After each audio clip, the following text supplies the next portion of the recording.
بسم الله الرحمن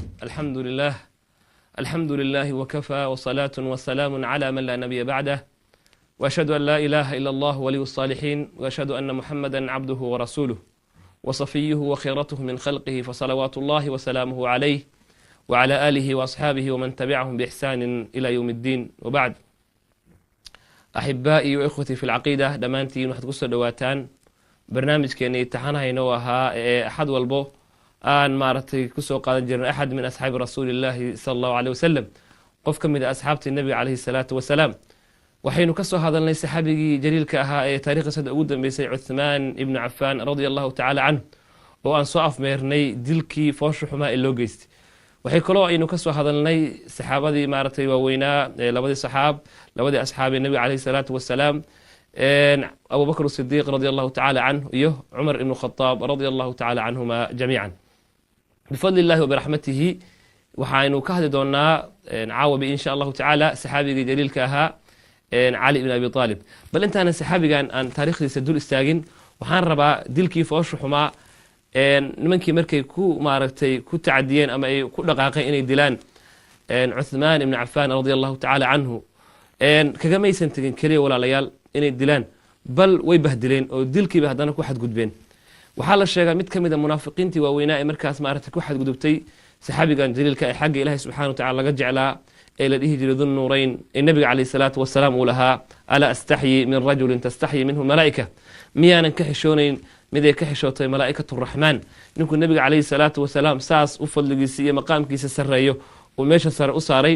qoladii ku xadgudubtay ee maaragtay ku tacadiday ee weliba sida foosha xun u dileen ayaa waxaa la yidhi markii uu dhintay madaxiisii oo inta weliba ay ku dhufteen seef oo soo go-ay waxay maarata uu dul saarnaa baa kitaabkii uu markaa akhrinayay ee aayadihii fasayakfikahum allah markuu u yimid munaafiqiyaas waxa uu sameeyey intuu haraantiyey ama uu laaday ayuu yidhi maanta weji gaal midkii u karaamada badnaa horteeda yaalla subxaana allahi alcadiim waxa uu ka wadaa cuthmaan ibni cafaan radia allahu tacaala canhu hase yeeshee ilaahay subxaanahu watacaala ma dayici doono ajirka muxsiniinta iyo muslimiinta iyo kuwa ilaahay subxaana wa tacaala ku xiran waxaa la sheegay dhammaan intii ku xadgudubtay intoodii badnayd mucjizooyin iyo maarata calaamaad xunxun ayuu ilaahay subxaana wa tacaala kasoo maaragtay daahiriyey bal waxaa ibnu siriin waxa uu leeyahay marar ka mid anigoo dawaafayo xowla alkacba kacbada saa ugu wareegeysanayo ayaa waxa uu leeyahay nin baan arkay maaragtay ducaysanayo oo leh ilaahayow ii dembi dhaaf ilaahayow ii dembi dhaaf waan ogahay ima dembi dhaafayside waayaa buu yidhi qof dhan oo ku dhiiranay oo leh ilaahow ii dembi dhaaf waan hubaa ii dembi dhaafi mayside markaasa wuxuu yidhi dawaafkii aan ku jiro intaan dhinac uga baxay oo aan ninkii gacanta qabtay ba waxaan ku yidhi warniyahow kelimadaad aad ku dhawaaqaysid ma garanaysaa macnaheed miyaad garanaysaa markaasuu nacam waan ogahay atadri man ana warmaad ii garanaysaa anigana qofkaan ahay kuma aqaano uu yidhi waxaan ka mid ahaa buu yidhi raggii ku dhiiraday amiirkii mu'miniinta cuthmaan ibnu cafaan radia allahu tacala canhu raggii dilay weliba wuxuu yidhi anigu gacantaydaas ayaan maarata dhurbaaxo wejigiisa kaga dhuftay asagoo weliba meyd ah allahu akbar waan dhurbaaxu leeyahy wejigii madaxii lasoo jaray markii aan dhurbaaxay gacantayda maxaa ku dhacu leeyahay gacantaydu wuxuu yidhi bal aan kutuso gacantayda mise wuxuu leeyahy gacantayda uu la soo baxay ood moodadu leeyahay geed gubtay oo khashab noqday oo alwaax maarata ama wax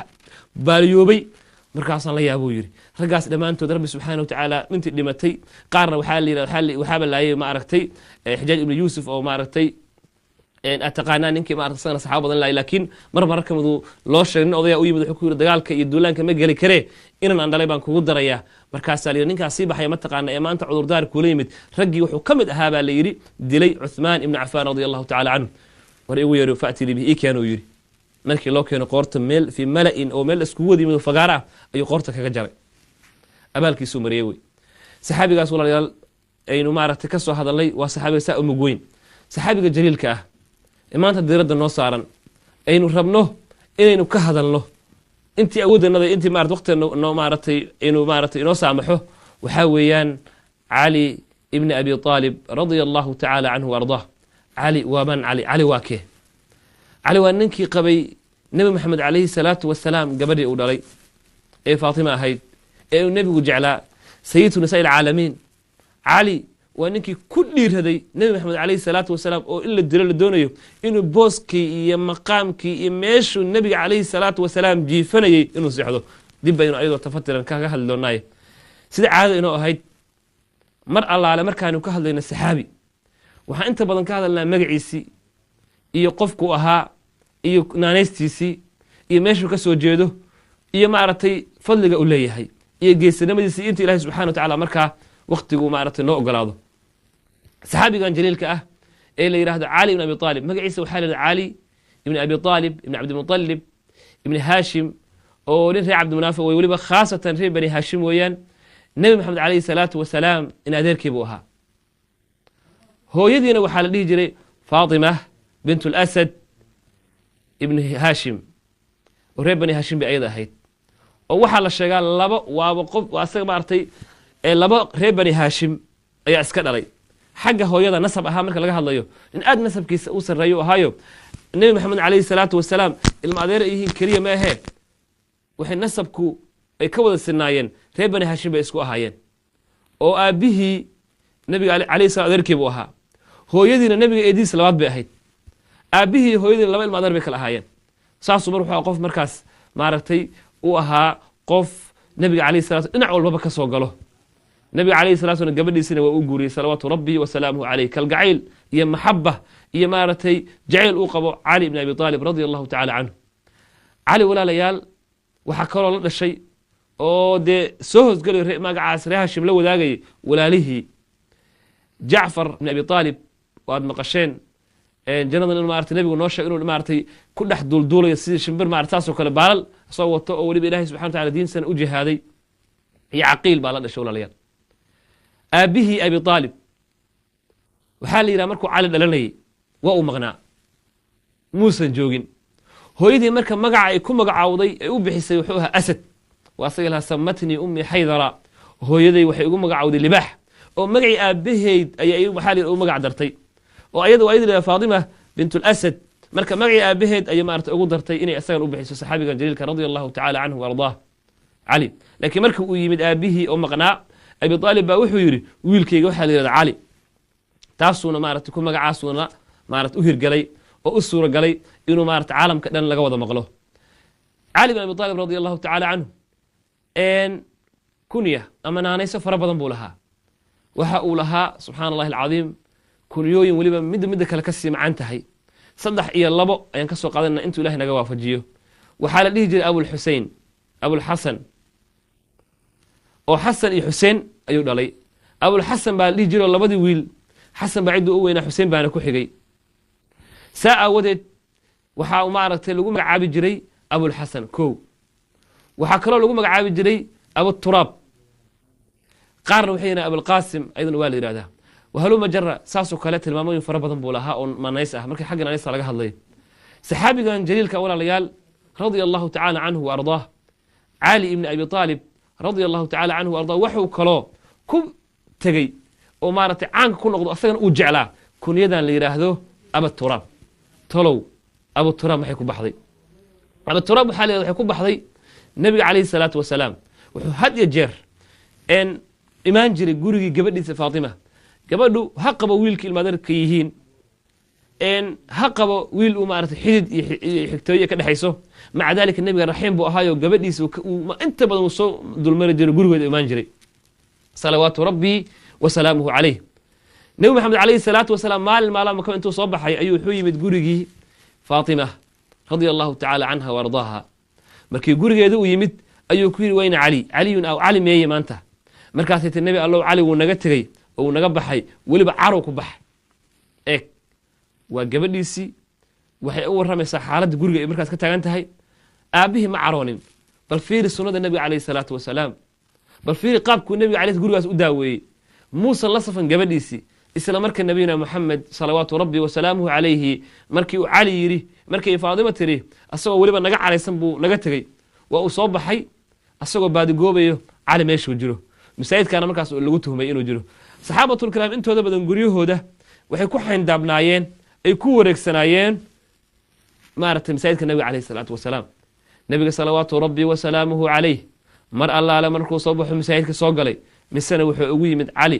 oo maaragtay gacantiisa barkan ciidna ay maaragtay markaas gacantii ka saaran tahay salawaatu rabbi wa salaamuhu calayhi nabina moxamed weeyaane isla markiiba wuxuu rabaa inuu qalbigiisa hanto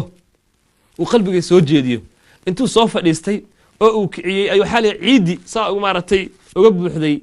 cali bin abi aalib radi allahu tacala canhu ayuu nebiga saas gacantiisa shariifka ahayd ee mubaaraga ahayd saa uga jafay salawaatu rabbi wa salaamuhu calayh qalbigiisuu furanaya wuxuu kaloo ugu yeedhay kelimadan qum yaa abaturaab qum yaa abaturaab abaturaabo midkii ciidda aabeed ahaaye ka kac meesha markaasuu nebiga calayh salaatu wasalaam kelimadaas ama naanaystaas maalinkaasay u hirgesho istaam ugu dhacay waxaa wuu ka jeclaa naanaysihiisoo dhan midda ugu jeclaa bay ahayd fakadalika walaalayaal aabbihii oo ahaa abi aalib haddaan xoogaa yar bidhaamiyo odaygaas muxuu diinta u qabtay leanna qofkan maadaama aan ku dhex jirno famil ahaan meeshuu ka soo jeedo nasab ahaan hooyadii horta way islaamtay intaan aabihii gelin hooyadii way islaamtay radia allahu tacala canha weliba islaamkeeduna wuu wanaagsanaaday nebi maxamed bay la hijrootay ayadoo maaragtay mu'minad ah oo ilahay ku xiran ee adduunkan ka faaruqday laakiinse aabbihii muusan islaamin ilahay subxana wa tacaala ma waafajinin laakiin diinta tan wuu difaacay ilahay waa asagi lahaa qof walba wuxuu wanaag ama khayr uu galay inkiri mayno walaa yajrimanakum shan'aanu qowmin calaa an laa tacdilu icdilu huwa aqrabu litaqwa wuxuu qofka ku wanaagsan yahay waynu sheegaynaa uma qaranayna wey ninkaas cali bin abi aalib radi allahu tacala aabihii ahaa abi aalib wuxuu ahaa qof nebiga calayhi salaatu wasalaam garab istaagay difaaci diintan qorayshoo dhan baa isku timid bal carab o dhan baa la dhihi karaa way ka talageliyeen odaygaana wuxuu ahaa 11 nin ee talada qoraysh ay ka go'do nin garaada ama suldaan ama maaragtay mala waxa la yidhaha magacyada maanta dadka la baxaan qof meeshaas boosishinkaas weyn ee maqaamkaa weyn kaga jiro ayuu ahaa qoraysh isla markii muxuu sameeyey marka waxa uu sameeyey markii loo yimid oo la yidhi inankan aad adeerka u tahay waxa uu sheeganayo waxbana kama jiraan waa inkireen ninkan ilaahyadanadii dhammaantood ka soo qaaday hal ilaah ee ilaah waa keligii ee waxaan ku soo tabcaynay ee maarata asnaamta meesha noo dhooban leh ka kaca ninkaas hadduu xukun doon yahay qurash buu ka dhashay nin la yaqaano weye annakaa boqoranayno annakaa calmanayno annakaa dooranayno xukun asagona dhib iyo dhibaato umar baan u gacan gelinaynaa hadduu maal doon yahay uu maal u baahan yahayna waxaan hayn annakaa sidayno waxaan ka dhiganaa taajirka noogu taajirsan hadalla noocaasoo kale ah oo ay rabeen inay qalbiga maarata adeerkiis ku bedelaan hadduu ninka kan dhibkiisa uu la soo mutaxan yahayna dee waxaan ku siinaynaa wiilal maarata wiilkaa doonto ciddaan ka dhashay ayaan kugu bedelaynaa oday intuu qoslo wuxuu yidhi oo haddana waxaad leedihiin buu yidhi wiilka adeerka u tahay keen aan dilno oo ku aadan maarata adeer u hayna inoo kori ayu caqlin haada kaas waa caqligee buu yidhi odaygu wuxuu marka aad iyo aad u caqli badan reer bani haashim oo ah dadkii lagu ixtiraami jiray kacbada nebiga calayhi salaatu wasalaam ee guriga ilahi maarata xarameynka ee guriga ilahi subxaana wa tacaala ee barakaysan ee mubaaraga ah kacbada lagu ixtiraami jiray wuxuu ahaa dad qoraysh iyo carab oo dhan ku soori jiray oo ku marti soori jiray kuna soo dhoweyn jiray markii ay imaadaan xagga cunnada iyo xagga biyaha cid kale ma qaabilsanayn cid kalena dadka ma soo dhoweyn jirin bal ayakaa looga dambeeyey walaalayaal waxaa la sheegaa abraha markii uu ku soo duulayey ee uu ku soo duuli rabay inuu maarata kacbada soo aadan rabay duleedkii kacbada ee maka waxaa daaqayay geel uu lahaa odaygii abi aalib maadaama uu ninkan rabay inuu kacbada dhama burburiyo de hadaf iyo ujeeddo u watay wuxuu markiiba ka bilaabay geel inuu dhaco wuxuu yidhi geelan yaa iska leh waxaa la yidhi geelan waxaa iska leh nin ugaas ah ama garaad ah ama maaragtay nin sulطaan ah oo meeshan qiimo ku leh oo weliba looga dambeeyo kacabna ka soo gaaray inay ummadda waraabiyaan oo maaragtay xaramka ay ku soo dhoweeyaan maaragtay kacbada dadka maaragtay socotadana ay maaragtay waxay u baahan yihiin markaas ka tabantaabiyaan u qabtaan markaasuu ninkaa waa kee markaasaa li waxaa li abi aalib nin qurux badan oo haybad laho wuxuu ahaa la cizeeyo markaasuu ninkaasaan u baahanay ninkaan doonaya waa ninkaas buu yidhi ninkii abi aalib ahaa ninkii geelisa la jiray markuu u yimid waa maanta geela waa lagaa dhacay waana nagula soo duulay intaa markuu u sheegay ayuu ku yidhi yaa wey abraha intuu dhaqaaqo ninkii aada marka asagoo raba inuu soo ogaado waxa uu maarata la yimid iyo waxa uu maarata ku dhaqaaqay abraha markuu u yimid wuxuu ku yidhi warniyahow maxaad ahayd ninkaasaan ahuu yidhi haye maxaad u baahanta yidhi geelayga ama wax kale u baahanta yidhi oo dan kale iyo haaba aad leedahay maya wax kaloon leeyahay iyo waxaan u socdo oonan ka ahayn geelaygaas ma jiro ma hubtaa buu yidhi haa geelaad waa kaasaa dhaqaajisuu yidhi labadaada 100 halaad waa ku kaasaa su-aal buu ku weydiin karaa buu yidhi haa i weydii kacbadan maqluu yidhi inaad maaragtay ragga ugu tugtugaroon aad tahay ee weliba maaragtay xagga dadka waraabinta iyo waxa ku taa maaragtay u xil saaran tahay nacam buu yidhi oo miyaadan igala hadlayin buu yidhi oo miyaadan waxbana iga dhehaynin kacbadii dhan baa inaan burburiyo aan ku soo duule kelimo wuxuu sheegay marka taariikhda gashay baal dahaba lagu qoray wuxuu yidhi ina lilkacbati lahaa rabban sayaxmiiha ina lilkacbati kacbadan aad leedahay ku soo duulaya lahaa rabban rabbi bay leedahay sayaxmiiha asaana kaa difaacanay anigu kacbada wuxuu leeyahay waxaan kaaga qaban kara ma leh waxaan kaaga tari kara ma leh ku soo duushaaye ama ha ku soo duulin anigu geelaysaan maaragtay aqaanaa markuu intaa ku yidhi ayaa waxaa la yidhahdaa wuu iska soo tegey odaygu marka intuu buuri istaagay waxaa la yidhi dadka magaalada laga baxay intuu yidhi duceeyey aduu si kastaba ahaatee meeshaan kaga dalnaa waxay ahayd odaygu wuxuu ahaa diinta tan qayb libaax leh ka soo gaaray laakiin ilaahay subxaana watacaala ma waafajinin inuu tawxiidkii haleelo uu tawxiidka ka buuxa soo adduunka joogo bal nabiga calayhi salaatu wasalaam juhdi fara badan iyo maaragtay tadxiyo fara badan wuxuu geliyey inuu adeerka islaamka qaato jeer ilahay ba ku canaantay ku lahaa inaka laa tahdii man axbabta walaakina allaha yahdi man yashaa nebi allow adigu hanuunka gacantaada kuma jiree gacanta ilahay buu ku jiraa ilahay subxaana watacaala cidduu doona asaga hanuuniye wey facaalu limaa yuriid ilahay subxaana bal waxaa wuxuu ku calaalay lahaa adeerow laa ilaaha ilaa dheh bal intaasa lagaa helo asagana wuxuu lahaa waxay ugu qoslay gabdhaha qureysheed carab baa ila yaabayso marka dadkii qoladii dee mujrimiintana ag fadhiyeen oo maanta oo wakhtigaagii gebageba u yahay miyaad asnaam maaragtay aabbayaasha waxay ku dheganaayeen ku dhinteen ku fara adeegeen miyaad ka dhaqaajinaysaa bay lahaayeen saxaabigan jaliilka walaalayaal halkaas wuxuu ka lahaa dhinacaasu ka soo jeeday saxaabigan waxyaalaha fadligiisa wadaan gala marka fadli fara badan buu lahaa bal waxaa fadliba ugu filan subxaana allahi alcadiim in gabadhi nabiga calayhi salaatu wasalaam ee uu la hoydo ee maaragtay la aqalgalo ee ilmo u dhasho oo weliba maaragtay kuwa nabiga calayhi salaatu wasalaam indhihiisa ku doogsan jiray xasan iyo xuseen in uu ilaahay subxana watacaala uu maaragtay gabadhaas kaga siiyo ayay waxay u tahay sharaf faatimana nabiga caleyh aad buu u jeclaa bal waxaan rabaa xoogaa yar inaan xoogaa yar faatima radi allahu tacala canha ayadana siduu nabiga ugu dhowaa bal qalbigeeda aad maarata u ilaalin jiray mar alaala markuu soo baxo waxaan soo sheegnay nabi maxamed calayhi salaatu wasalaam inuu soo mari jiray gurigeeda agteeda ka ag dhawaan jiray nabi maxamed calayhi salaatu wasalaam gurigeeda ka soo maarata dhawaan jiray waxaa dhacday maalin nabi maxamed calayhi salaatu wasalaam asagoo nabiga aad u xaragada badan buu ahaa aad u xaraga badan meeshuu fadhiyo nabi maxamed calayhi salaatu waxaa la sheegaa inaan baraafuun iyo wax looga baahan yahay aysan jirin qof udgoon badan radia allahu tacala canhu wa ardaah nabiyuna maxamed calayhi salatu slam gurigeeda gabadha markuu soo agmaray ayaa waxa uu la kulmay nimankii qureysheed iyo gaaladii asagoo nabiga sujuudsan ayay madheer dhabar ka saareen gabadhi keliya geesiyadda ahayd ee ku dhiiratay ee soo dhaqaajisay ee tiri maaragtay marta neef shalo kala dhintay intay maaragtay ka soo jiideen ee dul saareen nabiyuna maxamed salawaatu rabbi wasalaamu caleyh isaa uga qaaday ahayd markay aragtay nabiga markuu saaka baxay asagoo qurux badan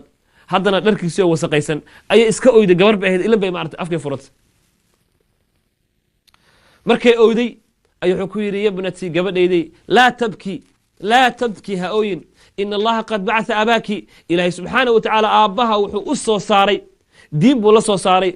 diintaas inay guri walba gasho coos ha ka samaysnaado ama buush nooc walba hala yihahda ha ka samaysnaado nooc walba guriga ka samaysanya cizi casiiz ha ku gasho ama dulli ha ku gashee nabigu wuxuu laha wasayabluqu hada addiin diinta tan waxay gaari doontaa xayثu maa balaqa alleylu wاnnahaar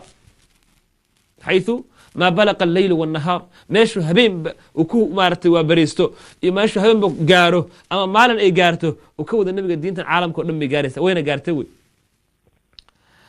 cali ibn abi aalib radi allahu tacala canhu wuxuu sharaf ugu filan walaalayaal inuu kadalika ku soo koro gacanta nebiga calayhi salaatu wasalaam inuu gacanta nebi maxamed salawaatu rabbi wasalamu caleyh markaan gacantana waxaan ka wada guriga nebiga ku soo koro gurigii khadiija bint maaratay umuna khadiija radi allahu tacala canha gurigeed uu ku soo koro uu guri tawxiid ku soo koro intaasa ammaan iyo sharaf ugu filan sidee buu gurigan ku yimid marka waxaa la yidhahdaa sanad waxaa jirtay abaar ba'an ay jirtay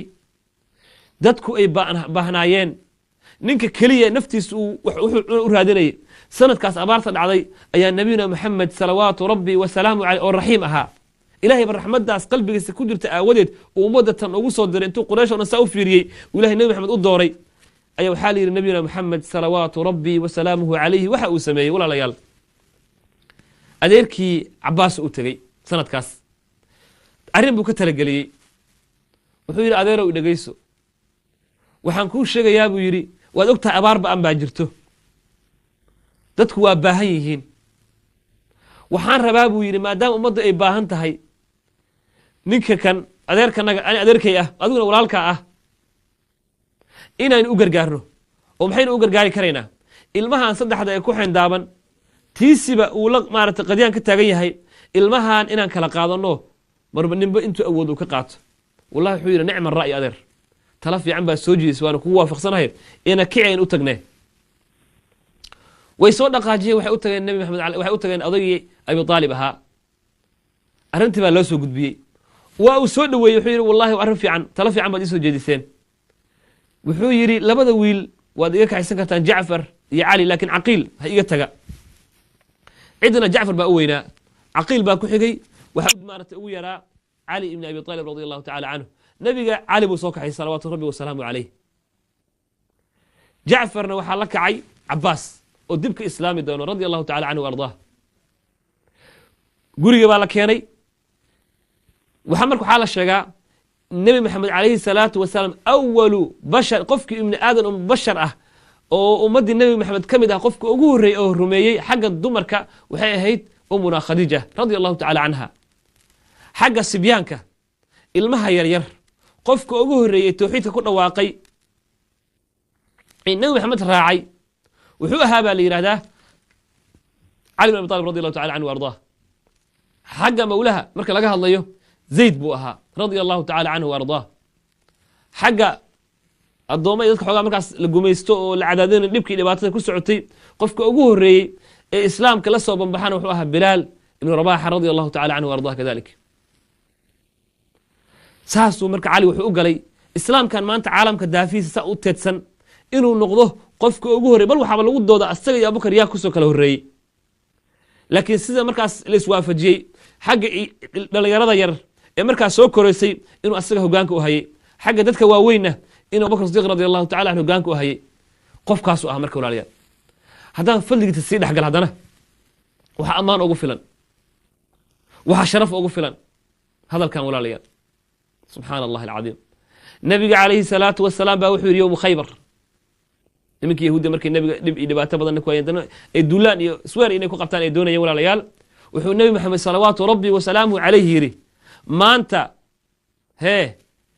maalinku wacdinay ula hadlay wuxuu yidhi maalinka berri ah waxaan u dhiibi doonaa buu yidhi raayada ama badiiradda ama calanka muslimiinta waxaan u dhiibi doonaa u gacangelin doonaa buu yidhi qof ilaahay iyo rasuulkiisa ay jecel yihiin waa qof ilaahay iyo rasuulkiisa ay jecel yihiin asagana uu jecel yahay ilaahay iyo rasuulkiisa salawaatu rabbi wasalaamuhu calayh rasuulkiisa cumar ibn khadaab radi allahu tacala canh oo geesi ahaa la yaqaano macruuf ahaa ayaa wuxuu leeyahay weligey ma tamaninin mana damcin hoggaan iyo maamul iyo madaxnimo inaan maaragta ku cararo bal subaxaas ba u soo banbaxuu leeyahay markii nabiga salawaatu rabbi wasalamu aley umadii salaad subax tujiyey ee waagu bariyey ayaa wuxuu leeyahay cumar madaxaygan kor u qaadqaaday anigu nebi istusaayo oo leh bish ishaa kula rac leanna maadaama la yidhi waxaa maanta loo dhiibi doonaa hogaanka iyo ciidankan horkici doono qaa'idul jeyshka muslimiinta waa qof ilaahay iyo rasuulkiisa ay jecel yihiin magac wax weyn wey wax qaali wey markaas wuxuu yidhi waxaan tamaniyey ilahu midkaa kaa dhig qof walbaana tamanin lahaa walaalayaal cumar wuxuu leeyahay madaxan kor u qaadqaaday ha ku arko amiirka muminiinta ha ku arko maaratay nebi maxamed salawaatu rabbi wasalaamu calayh saan isku tusay nabiga marba dhinac kale u eegayey nabiga wuxuu leeyahay ima eegine nabiga meel buu ishaar salawaatu rabbi wasalaamu calayh waa qofka aan leenahay intaasa ammaan iyo fadli ugu filan nabigu wuxuu yidhi weyne cali war cali meeye salaada subax ma arka maanta maxaa jiro bilaadanku waa daciif wuu xanuunsan karaa wuu bukoon karaa ninkaas indhaha cudur maaragtay daaf baa la yidhahda ama indhihii baa maaragtay aad looga hayay salaada subax ma soo waafaqin inuu maarata ma soo haleelin ha loo yeeriyo nabiga alayh isalaatu wasalaam aad buu xanuunsanaa markii loo yeeray nabiga maxamed salawaatu rabbi wasalaamu calayh gacantiisii barakaysanayd ee shariifka ahayd ee mubaaraga ahayd ayuu intuu ku tufay gacanta u mariyey fakaanamaa indhihiis waxay noqdeen midaana weligood wax ku dhicin allahu akbar nabiga baa ku tufay salawaatu rabbi wasalaamu calayhi meeshiina uu ka boodaa la yihahda calankiina gacantaa loo geliyey taasaa ammaan ugu filan walaalayaal inuu ka mid noqdo ahlu beytka nabiga calayhi salaatu wasalaam kuwa ilaahay lahaa inamaa yuriidu allahu liyudhiba cankum الrijsa ahla albeyti wayudahirakum tadhiira ahlu beytkaas la ammaanay ee suuradda lagu sheegay fi suuratu axzaab ayuu rabbi subxaana wa tacala ku tilmaamay ayuu ka mid ahaa walaalayaal waxaa ammaan iyo sharaf iyo maaragtay ugu filan maqaam nabiga calayhi salaatu wasalam inuu yihahdo caliyow allahu akbar nabiyuna maxamed salawaatu rabbi wasalaamu calayh inuu yidhi caliyow laa yuxib kuma jeclaado ilaa mu'minan qofka ku jeclaanaya waa qof mu'minah oo ilaahay iimaan xaggiisa laga helay kumana caroodo ilaa munaafiqan kan ku neceb ee kuu caroodo waa munaafiq ku jeceelka cali la jeclaanaya walaalayaal iyo maxabada cali loo qaadaayo iyo kalgaceylka cali loo qaadayo wuxuu noqonayaa qofka inuu iimaan baa u zaaidiy oo mu'min wey jeceelka cali waa mu'minimo kuna talax tegi mayno sida shiicada u talax tageen ee guluwiga ay la imaadeen ay ka badbadiyeen annaku waxaa weeyaan meeshuu nabi maxamed dhigaynaa salawaatu rabbi wasalaamuhu calayh cali ibni abi aalib radi allahu tacala canhu walaalayaal wuxuu ahaa qof geesi ah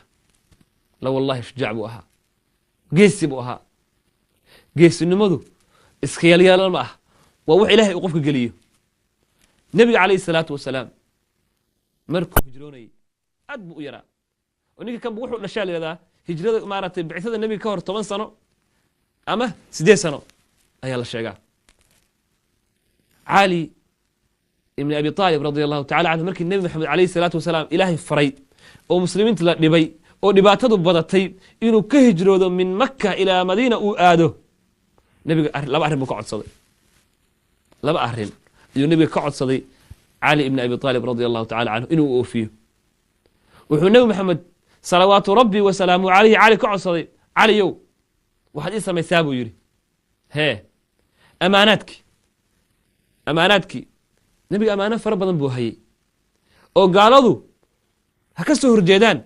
mucaarad ha ku noqdaan laakiin waxay ahaayeen maxamed sidiiq alamiin bay dhihi jireen hantidoodii ba u dhiibi jireen ammaano fara badan buu nebiga hayey wuxuu diidanaa asagoo ammaanadii gaal iyo muslimba ka hayo inuu meesha ka dhuunto ka cararo maanta ammaanadu waa la dayaca walaalayaal dad badan baa intii lagu hodmay lagu qaldamay markii ammaano loo dhiibay say doonan ka yeelaan ilah baan ka maangal walayaal midkii ammaanada ku talax tegayna fatub ilaa rabbik rabbiga u laabaan leenahay bal fiiri nabiga calayhi salaatu wasalaam ayakii buu ka baxsanayaa gaaladiiba waxaa leeyahay ugu waaweyneed ba wuxuu u hayay nabiga ammaano o ayakaa wax u dhiibtay kuma dhacaan fircawn hadi lumma abujahlo joogo inay u dhiibtaan waxaan rabaa halka inaan qasiir idin dhexgeliyo nabigu waa can jiray marka waxay dhihi jireen saaxir weeye kaahin weeye waa falallow iyo magacyo foolxun uu nabigan istaahilay salawaatu rabbi wasalaamu calayh maalin maalmaha ka mid a nabiga wuxuu caado u ahayd in uu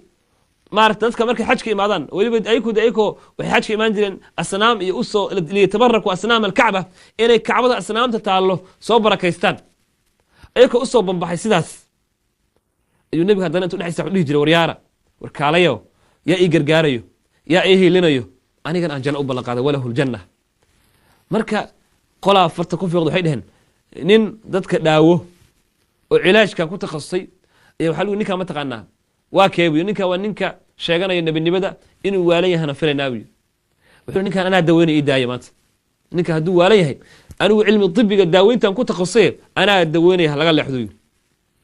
qisadan bal dhegeysta walaalayaal ninkii wuxuu u tegey nebiga calayhi salaatu wasalaam qofka waalan inta badan waxay ogtihiin hadalladiisu iskuma aadana nebigu waraystay marka wuxuu ku yidhi warniyo bal ii warran facrid arrinkaaga iisoo bandhig aan ogaado waxa aad lagugu haysto waxa aad sheeganayso iisoo gudbi nebi maxamed calayhi salatu slam wuxuu caado u ahayd had iyo jeer laga raba qofka mu'minka ah muslimka ah markuu xitaa wax hadal bilaabayo inuu ilaahay subxana wa tacala ammaano inuu ilahay ku mahdiyo maaha inuu qofku hadalka iska bilaabo nebiga calayhi salaatu wasalaam xamdaladiisi quruxda badnayd ayuu ku bilaabay ina alxamda lilahi naxmaduhu wanastaciinuhu wanastakfiruhu wanacuud baashii qurux badan markuu saas u dhameeyey ayuu wuxuu ku yidhi mar kale igu celi acid mara thaaniya hadal noocaas oo kale ah warniyo hadalkaada mar kale ku celi misana wuu ku celiyay nabiga calayhi salaatu wasalaam ninkii nin caaqil buu ahaa marka wuxuu yidhi ilahay baan ku dhaartaye warabu lkacba rabbigii kacbaha samaystaan ku dhaartaye ma waalid buri adiga waali kala fog haye marka waali inaan nin aan ku daaweeyaan rabaa buu yidhi oo nin waalan ahaan baan kuu daaweyn lahaa laakiin adiga hadalkan nin waalan kuma hadlo nabi maxamed marka wuxuu qof ka faa'iisto fursadaha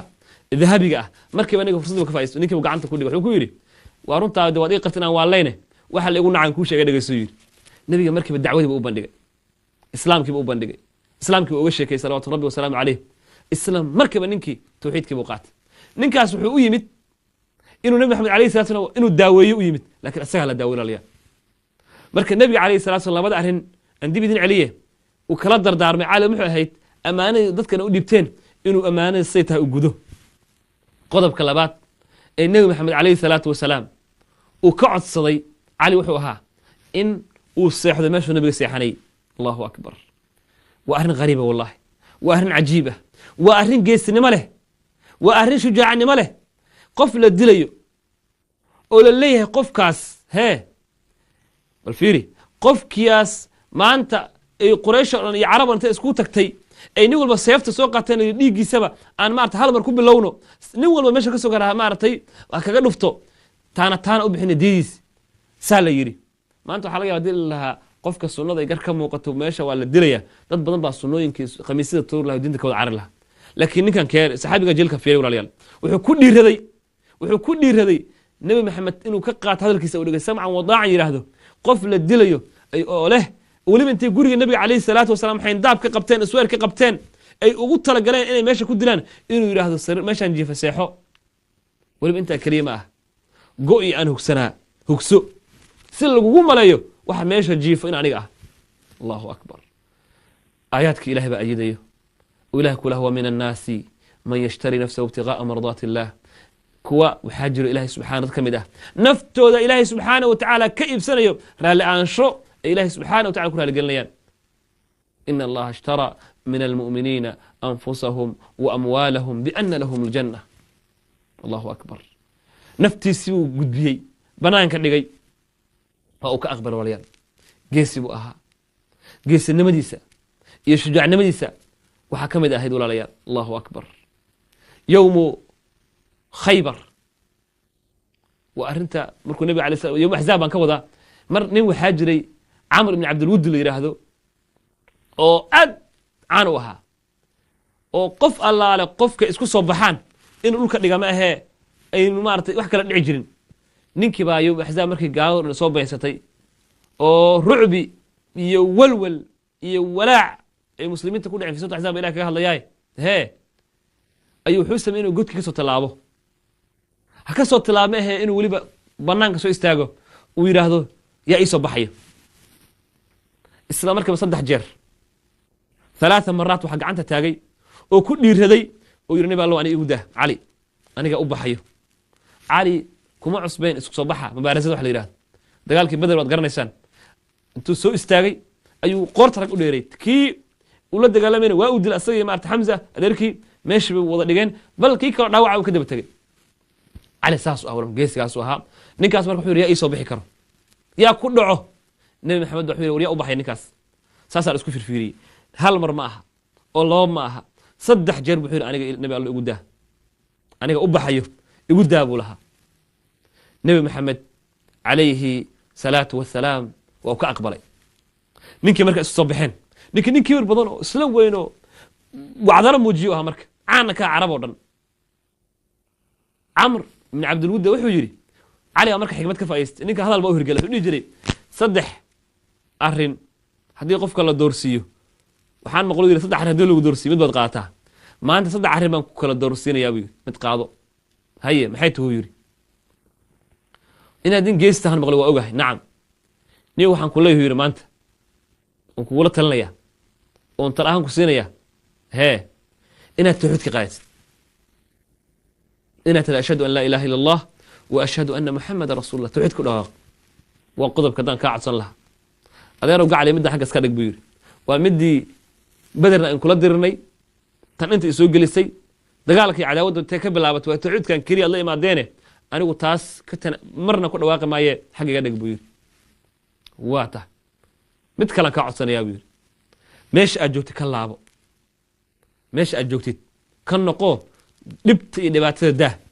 oo maxamed aad nabi maxamed salawaatu rabbi wa salaamu alayhi aad leedahay ninkan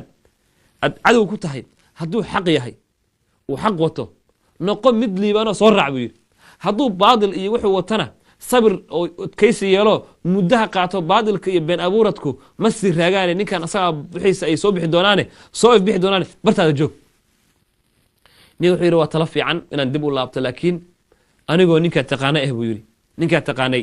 ah buu yidhi in gabdhaha qoreysheed iyo carab ay igu qoslaan oo igu maaragtay uu soo baqaday ama uu soo cabsaday waa fulay la yidhaah dooni maayo yidhi dagaal baan u soo jeeni qaarsaday dagaal baan la soo baxay halkaasaan ku socdaa taasna maanta waa igu adagta yidhi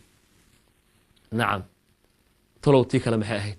wuxuu yidhi waaya saa haddaad go'aansatay go'aan kaloon ku siinaya wuxuu anaa kuu soo baxayo ee aniada maanta dagaalameen iga ogolow ninka marka waa isla weeya wuxuu yidhi adigu intuu dib ugu celi wuxuu yidhi intuu qosol ku jira maaragtay jees ayuu wuxuu yidhi oo adigu kumaad ahayd buu yidhi markaasuu ma aniga haa anigu wuxuu yidhi cali ibn abi aalib baan wuxuu yidhi ninkaa taqaanay oo reer bani haashim ahayo saas ahayo reer cabdimunaaf oo halkaasuu la galay markaasuu yidhi talaan ku siinaya marka aniga tala iga dhegeyso haye inan yar baa tuu yidhi hadda soo kacaya adduunku cusub yahay ma rabuu yidhi adduunku seegjiyo in adduunku dhaafiyo ma rabo waxaan kaa codsanayaa buu yidhi kuwa kaa waaweyn ee adduun ka sii socdo inaad bedelkaada ku bedeshood kuwaas igu soo dirtid bedelka adiga igu soo dhiiran lahayd kuwaas ayaan jeclaan lahaa buu yidhi inay isoo aadaan markaasuu yidhi dhegeyso waayahay jawaabtaada dhegeyso adigana wallaahi buu ilahi baan ku dhaartay inii anaa jecel buu inaan kula diriroon ku dilo war maxaa tiri anaa jecel buu inaan kula diriroon ku dilo isla markiiba ninkii tu caruu seefta la soo aaday laakiin ilaahay subxaanahu watacaala daa'iman xaquu la jira walaalayaal waxay noqotay wax taariikhda galo camr ibni cabdiwud oo weligii aan u kala dhigin cali daqala kuma qaadan lianna maciyatullahi baa la jirto waa qof xaq ku dagaalamayo waa qof ilahay diintiisa inuu cizi noqoto kalimatullahi hiya alculya wa kalimatu aladiina kafaruu hiya sufla hadafkiisu uu saas yahay isla markiiba cali wuxuu ku dhiiraday inuu qoorta u jaro oo ninka meesha ku dilo nebigu maxamed aad buu u takbiir salay aad buun u farxay salawaatu rabbi wasalaamu calayh maalinkaas qalbiga nebigu furtay cali ibni abi aalib walaalayaal nebigu aad uga farxiyey geesinimadiisa iyo shujaacanimadiisa uu sida gaarka oola soo babaxo walaalayaal cali ibni abi aalib radia allahu tacaala canhu wa ardaah waxyaalaha walaal aad loogu sii xasuusto ee diinta tan ilaahay subxana wa taala ciziga iyo sharafta iyo makaanada waxay ahayd nebiga calayhi salaatu wasalaam markii uu dhintay dadkii wuxuu ahaa garab istaagay abubakr sidiiq radi allahu tacala canhu waxaa la sheegaa markuu nebiga dhintay calayhi salaatu wasalaam waxay aad u xanuunsanayd gabadhii uu qabay faatima radia allahu tacala canha wardaaha sayidatu nisaa alcaalamiin gabdhaha muslimiinta caalamka joogoo dhan gabadha hogaanka u qabanayso ee horkacayso bal jannada gabdhaha jannaadka joogoo dhan in gabadha hogaanka oo sayidada u ah ayuu qabay gabadhii baa xanuunsatay 6 bilood maalin walbo ayuu wuxuu ag taganay xaaskiisi wax walba uga soo haray marka xogaa xali uu ka daciifay in uu maaragtay garab istaago cali ibn abi aalib radi allahu tacala canhu amiirkii markaa jiray abubakr sidiiq radi allahu tacala canhu waardaah hase yeeshee wuxuu markii dambe ilaahay subxaanahu watacaala waafajiyey inuu garab istaago oo dadkii maaragtay musalimat lkadaab iyo raggii nebinimada sheegtay inuu baabaha ka dhigo uu diinta ilaahay subxaanahu watacaala cali uu difaaco waxa uuna ahaa ninkii uu nebi maxamed salawaatu rabbi wasalaamu caleyh ku sheegay allahu akbar aclamu ummati ummadeyda qofka ugu badiyo xagga waa kee dadka ugu baday xagga xukunka iyo qadaha nebiga wuxuu sheegay calayhi salaatu wasalaam inuu yahay cali intu uu abubakar taagnaana uu garab taagnaa meelna kamuusan aadin xaqu u hiilinayay xaqu garab taagnaa walaalayaal waqtigii cumar ibn khadaab radi allahu tacala canhu ayuu haddana loo soo gudbay bal intaanan cumar iyo cali waxaan ka wada cumar iyo abubakar ba u tallaabin duulaamaduu galay aan xoogaa hal iyo laba ka sheego duulaan uu ka baaqday ma jirin walaalayaal duulaan uu ka baaqday ma jirin ilaa mid baa jiray ghazu tabuk duulaankii tabuk ayaa nebiga calayhi salaatu wasalaam wuxuu oga tegey nebi maxamed salawaatu rabbi wasalaamu caleyh wuxuu oga tegey inuu joogo magaalada madiina uu sii hayo aad buu carooday cali wuu ilmeeyey ilin baa ka timi rasuulka ilahi wuxuu yidhi ma ciyaalka iga tegeysaa ma anigoo aad taqaanado meel kasta kula soo mara maanta iga tegeysaa nebiga marka suu qalbigiisa u qaboojiye hadal wuxuu ku yidhi xikmad ah aad u qiimo badan qalbigiisa taabtay wuxuu ku yidhi alaa tardaa caliyo miyaadan raalli ku ahayn miyaadan ku faraxsanayn miyaadan qaadanaynin maqaamkii hee nebi muuse u joogay liakhiihi haaruun inay ii joogtid haaruun oo maaragtay walaalkiis uu ilaahay ka codsaday inuu ilahay maaragtay ku caawiyo booska inaa maanta ii buuxisid miyaadan raalli ku ahayn nacam buu yidhi rasuulka ilah nacam raalli baan ku ah raalli baan ku ahay nabi allah uu ka aqbalay wuxuu ahaa qof qalbigiisu nadiif yahay qalbiga cali nadiif buu ahaa ilaahay baana ka marqaatid kacay oo fi bi'ati ridwan markii nabiga calayhi salaatu wasalaam ee maartay ilaahay quraankiisa meesha ku amaanay mu'miniinta gaar saxaabadiisa aad ugu amaanay qalubtooda in nadiif yihiin raggaas ka mid ahaa laqad radiyallahu 'anil mu'minina id yubay'unaka tahta ash-shajara fa'alima ma fi qulubihim fa'alima ma fi qulubi ilahi la qalubtooda in nadiif yihiin oo ilaahay subhanahu wa ta'ala ay jecel yihiin ilaahayna jecel yahay kuwaas ka mid ahaa walaalayaal kuwaas waxa leeyahay maalinkaas waliba wuxuu asaga si ahaa heshiiskii gaalada markaas la galayay heshiiskii gaalada la galay qofkii saxiix ayuu ahaa bal fiiri halkaas way la soo gashay subhanallahi alazim wuxuu ka xishooday wuxuu ka gilgishay markay yiraahdeen maxamedow nabi maxamed ka wadaan kuma ogolin ba inaad tahay rasuulka ilaahay markaas uu yiraahday maxaa nabi wax ma qoro jirin mana akhrin jirin nabi waxna ma qoro jirin ummi buu ahaa kelimada ummi la yiraahdo nabi amaan bay u tahay salawaatu rabbi wa salaamu alayhi kana la yaktub wala yaqra mana akhrin jirin salawaatu rabbi wa salaamu alayhi mana qoro jirin waxa laga isweydiisay maxaa laga wadaa qof aan waxba qori karin waxana akhrin karin see ummadan u hogaaminay wuxuu ku hadlo waxyi buu ahaa wax walbo dhici doono ka sii hadlay nabiga calayhi salaatu wasalaam hadduu wax qori lahaa baa yiri waxay dhiilaan hadalka ilaahay shaacir way iyo gabya iyo asoona waxba qori waxana akhrin oo waxa uu soo qortay dhiilahaayo asoon waxba qorin waxana akhrin bay sahdana u dabtaagnaayeen markuu nabiga calayhi salaatu wasalaam ay gaaladu yiraahdeen maxamed kuma aqoonsanin inaad rasuul tahay tirtir bay dheheen magacaaga ka tirtir rasuulnimada tirtir bal cali muxuu yiri mowqifkiisa muxuu ahaa wallahi buu yiri waa habeenka xalaa u tagay waa habeenka xalaa u tagay inaan kalla buu yiri thumma kalla inaan nabi allah rasuulka ilaahay gacantii aan ku qoray aan hadda ku tirtiro ma dhacayso yiri xasha u kalla waxal baa sheegan nabigu xaliir wuxuu yiri hay waayi aniga gacanta ii taabsi yiri meesha ku qoran tahay tus ana tiraye muxuu nabiga u tirayay waa sheeko dheer sulh xudaybiya sheekaas hadinaan gala ma rabo nabiga waxa weeyaan marka meesha uu tahay dadku ilaahay amaanay ee raali ka noqday ee ilaahay subhanahu wa ta'ala qulubtooda daahirka ahaa ayuu kamid ahaa walaal ali ibn abi talib radiyallahu ta'ala anhu warḍah maqaamkaas weyn ee ilaahay subhanahu wa ta'ala ummadda ku karaamay ee sharafta leh ayuu maart u soo hoyday walaalayaal waxa uu ahaa qof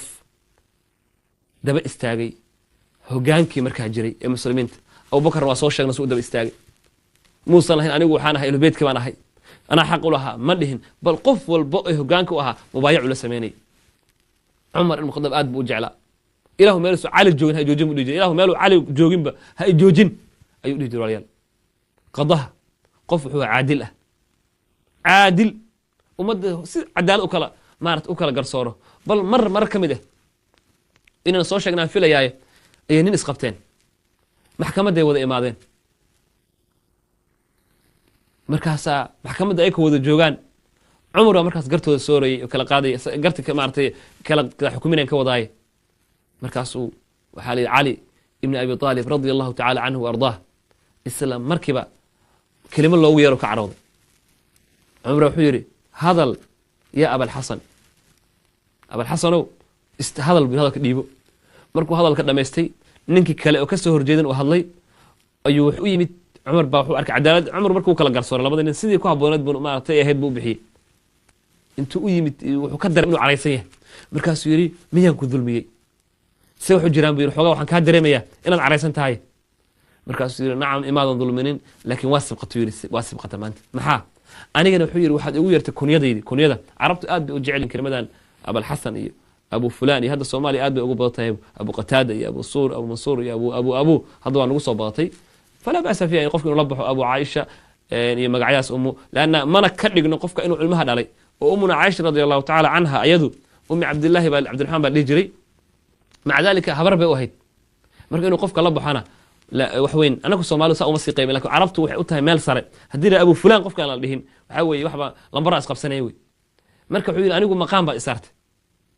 boosishin weyn baad igeys laakiin ninkii ama khasiimkayga ila gortamay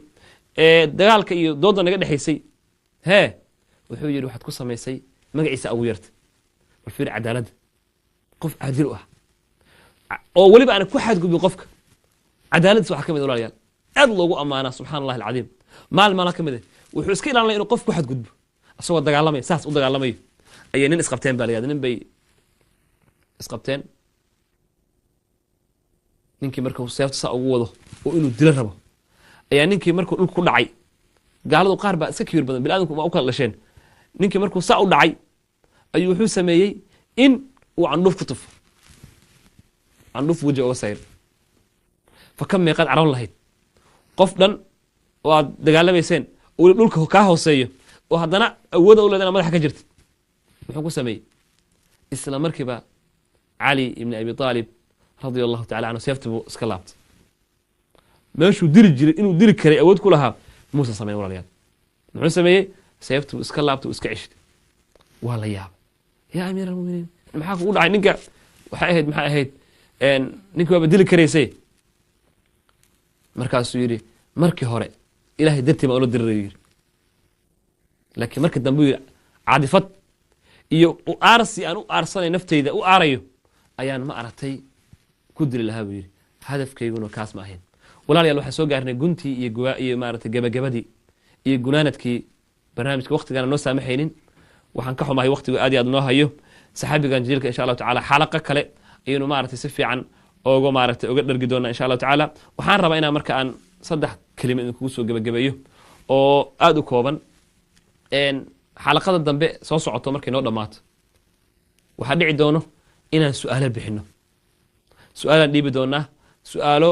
la soo diyaariyey su-aalaan idinka weydiin doonaa abubakr sadiq radi allahu tacala canhu waa dadka ku xirnaa dadka daawanayay weliba telefoona hadda idin furan yihiin haddaad maaragtay su-aalna ka qabtaan insha allah tacala telefoonadooda idin furan insha allah tacala su-aalaha marka la bixin doono walaalayaal waxay noqon doonaan in wax lagaa weydiiyo saxaabiga jaliilka ah abubakar laga yaabo inay 10 su-aal ka imaado laga yaabo inay 5 su-aal ka imaado kolle 10 kama badinayno cumar 10 kale cuthmaan 10 su-aal markaan 10 kale dadkaa badan dad badan baa ku xiran barnaamijkan marka haddaan hal su-aal waxaa laga yaabaa hal qof ka jawaabo 4 kaa su-aalood oo aan diyaarin oo ugu talagalna 4 khulafaa ur-raashidiin oo aan saa uga hadalno qofkii ka wada jawaabaa 30 su-aal qofkii ka jawaaba wuxuu noqon doonaa darajada lambar 1 inaan siin insha allahu tacaala qofkii 40 ka helaa kaba sii dheeran insha allahu tacaala waxaana la siin doonaa abaalgud jaa-iza abaalmarin ugu imaan doonto ama ha noqoto in xawaad wax loogu soo dhigo ama in gurigaagii lagugu keeno inaad heshid abaalgud iyo abaalmarin waxaana bixin doono shirkadaha Soomaaliyeed kamid ah magaceeda hadda ku dhawaaqi maayo maalinkaas ayaad arki doontaan insha allahu tacaala ilaahay subxaanahu wa tacaala waxaan weydiisanayaa biasmaa'i alxusna wa sifaati alculaa inuu barnaamijkan khayriga ah ay ka qayb galeen in ilaahay subxana wa tacaala qof soo dhawo insha allah taala assalamu calaykum raxmat ullah عليكم ورحمة الله وبركاته. نعم شيخ. نعم شيخ سودو. نعم. شيخ waxaan joogaa Soomaaliya gobolka Boqol. هاي ku soco.